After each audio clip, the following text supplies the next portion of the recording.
happening today is Ryland's here tidying up some electrical, all the fixtures and everything. We're doing lights right now. All the main hardwire is in for the power outlets, and we have the bathroom basically done. I'm putting in all the boxes and where I want the lights to be, and then he's coming in behind me and he's wiring them up. So I've got that closet done, this done. I gotta do my closet, my bedroom, and we're just gonna keep on working our way towards the kitchen and then that side of the house. We're just focusing on the upstairs because we need to get this inspected so that we can put sheetrock up on the ceiling and then get some insulation inside there. And it is really chilly outside. So we got this bad boy here running inside, which is great. It's actually about 50 degrees in here. It's really nice. Outside's like, I don't know, 6 degrees. So it's quite a bit of a difference. And they're out here chopping some tin, finishing up the roof, and we got a little heater in there, so that helps it out too. So anyways, that's what's happening. A few things. But let's go ahead, and I'm gonna keep on figuring out where I wanna do my whole setup. And luckily for my wife, because she's very smart and talented, she has a little honey to-do list of where all the lights need to go. Thanks, wifey. Oh, and the other thing that's really, really cool is my wife went around and wrote a lot of Bible verses on the walls before we got a sheetrock. That's kind of cool. That's really awesome. Like, they're just everywhere you go. Bible verses. Lots and lots and lots of them. I love it. Okay, let's get busy.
Today's the day that the inspector's going to show up and, well, inspect the wiring.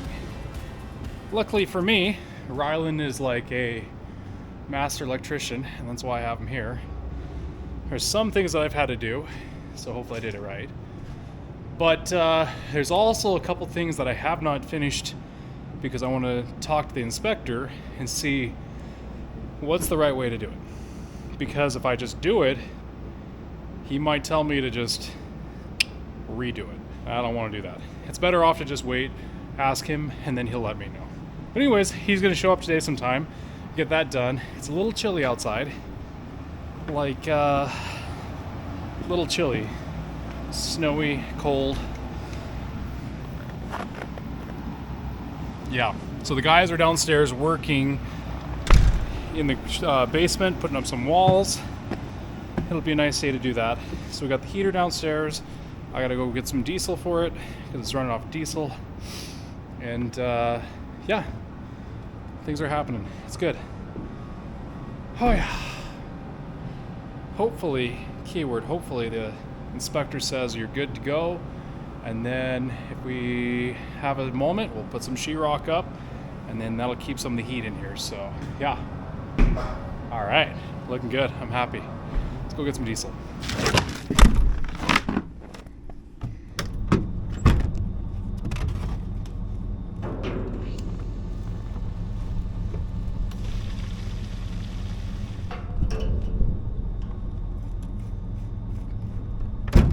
I want to give a big shout out to the guys that are working on my house. They're good guys, and it's getting harder and harder to find good, honest people, and they're the kind of people that you could literally shake their hand and they're good on their word. And yeah, I'm extremely blessed. Actually, my wife and I are extremely blessed to have some good guys like that. So thank you, Sloshers, for building my house. Thank you, Ryland, for working on the electrical. And yeah, it's happening, guys. It's a good deal. But anyways, better get back to working, because it ain't gonna finish itself.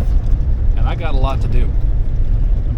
Right now I'm the plumber / electrical issue kind of doer guy, and figuring out other stuff and planning things.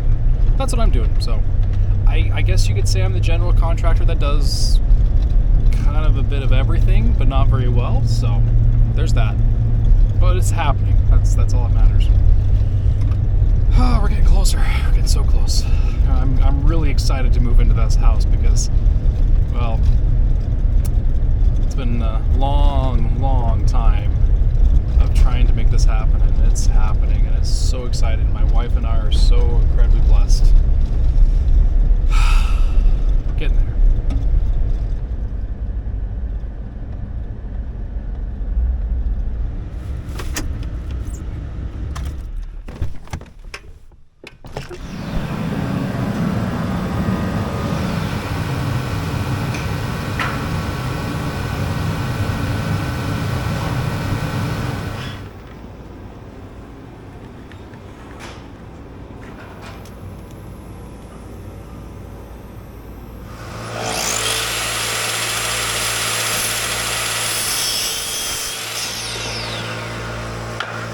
All right,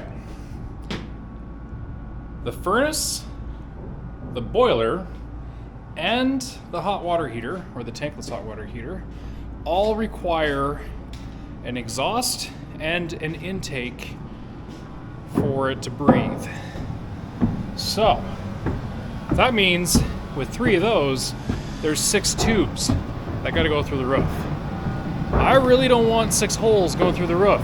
I already have a hole over there for the sewer vent, and then I need to do probably another hole for the bathroom vents, and then I got a sewer vent over here, then I got a fireplace vent, and then 6 holes on top of that. That's a lot of holes through the roof, but I'd like to eliminate as many holes as possible. So this is what I'm doing. With those 3 units downstairs, I only have to have 3 holes.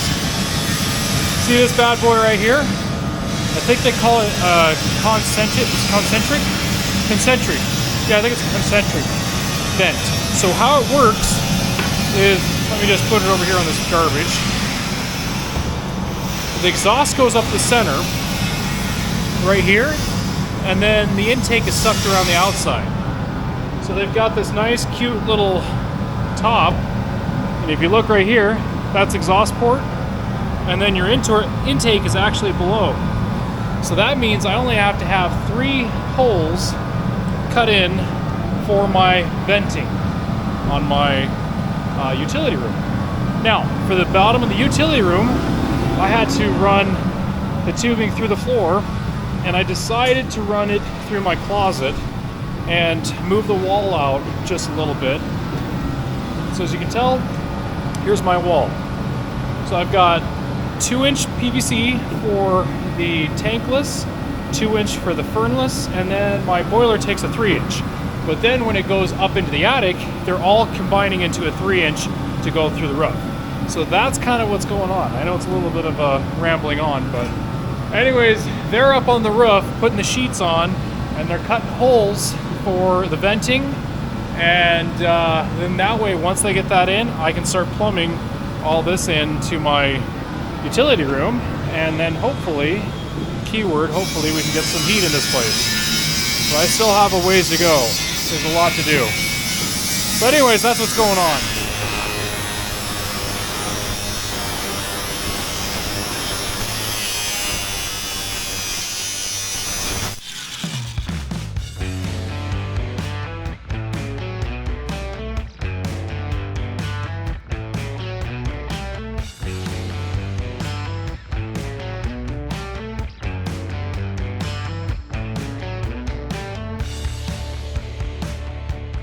Welcome back. Guess what? We got a lot going on.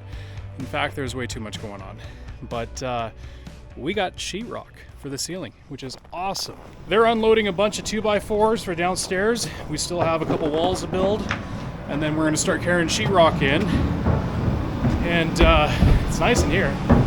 But then downstairs, hey Nick, say hi. Quit. Yeah, you quit. I'll fire you later. So downstairs, they've been working hard at it, and they got basically all the venting done for the furnace. So all the tubes running through the floor joists, there's a lot of them. They've got that all basically plumbed in, and then of course over here, if you look, you got this big plenum manifold that's going to disperse the heat or the AC to wherever the vents are. And then inside here, all the ductwork is basically done for the furnace. I just got done plumbing the PVC venting through the roof. And then you're probably wondering, why in the world do I have a Y on the intake side of the furnace? So let's just say a bunch of grasshoppers go in the vent up on the roof, they fall down, they go into a little screen here.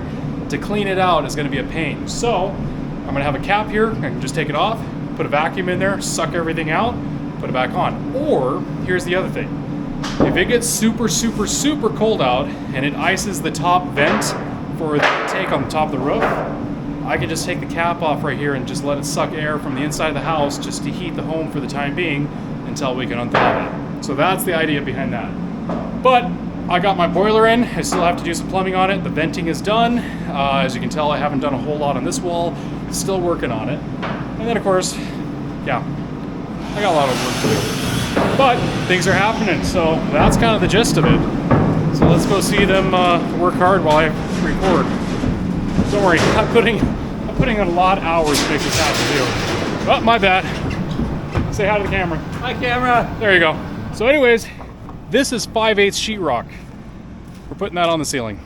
And that's gonna be very, very crucial to keep the heat in. Oh, I'm excited for that. And we'll be putting a big stack of that inside here in the garage as well. As you can tell, there's still roofing that needs to go on, and they've been trying very hard to get that roofing on.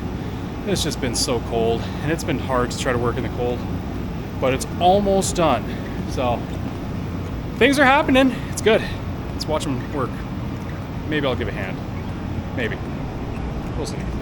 We're doing a pretty good job.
It has taken me a very long time just to get at the manifold, to sweat it, finish it out. It's been crazy, guys. Building a house, there's a lot of things to do. Anyways, that being said, I finally had a moment where I could get at it, finish it up. So what I decided to do, in case if I want to do it in the future, this line right here is for a return. If I ever want to do a timed pump for the longest run to my bathrooms, so it'll circulate and warm it up before. So if I ever want to, that's what that line's for. So I added it on, but basically I got my manifold done. This is all the copper I'm going to do in my house, and then the rest of it's going to be PEX. But what I want to do is I want to put pressure to the system, not water, because it's getting cold in here at night. I don't want it to freeze. I'll put air, probably pump it up to about 40 psi, because that's about roughly what I'll set my pressure for water, maybe 45.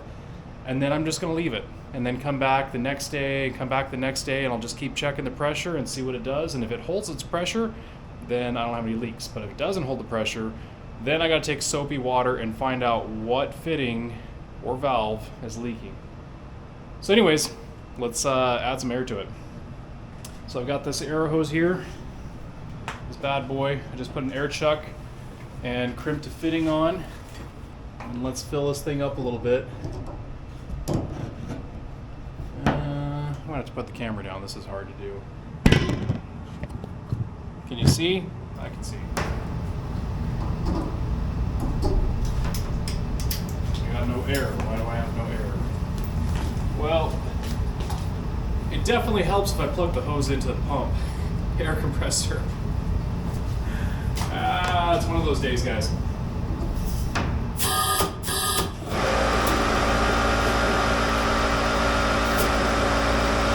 Now, I've got it about 40 psi. I'll open this up real quick. I'll show you.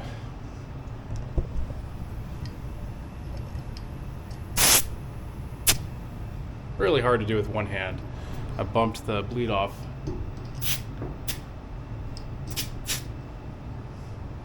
Okay, there we go. Sitting right at 40. Now I opened up a little bit of pressure, or I opened the valve to the pressure tank so I can add a little bit of pressure in there. And that way we'll just see if it leaks out of those fittings. And what I did here for the pressure tanks is I actually took a stainless steel coupler. Is it a coupler? Coupling? No. Anyways, stainless steel collar here. And I welded a bracket so that way I can just screw the pressure tank right to it and put my brass PEX fitting to it, and it won't ever rust. And then that will hold my pressure tanks. Originally I went with one pressure tank, and it's how many gallons is it? I think it's a 40 gallon. And then I started thinking about it, why not put two? So I bought another one. Should have just did one big one. But anyways, it's holding pressure so far, and I'll just leave it and then come back tomorrow, the next day, and I'll just check it and see what it's sitting at. And if it's still sitting at 40 psi, I'm golden. I'm happy.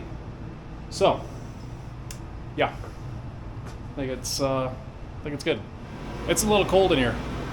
Yeah, just a little bit. Got a little tiny heater here that's propane to heat this room. My furnace is going, and it's forcing heat down in the basement. I got a heater upstairs. It's cold. It's like negative 18 out right now. Last night it was negative 25, I think is what I saw. Now that's without wind chill. I have sheetrock on the ceiling, and I boarded up the wall to the garage. So most of the heat's going to kind of stay in this part of the house. But saying that, it's time to start tackling that bad boy over there. So I went to town, grabbed some fittings. I'm going to start assembling my manifold for my radiant floor heat system, and then I'm going to mount it on the wall temporarily and just kind of work from there and go and see how I come out. But it's time to get some more heat in this place because it's cold.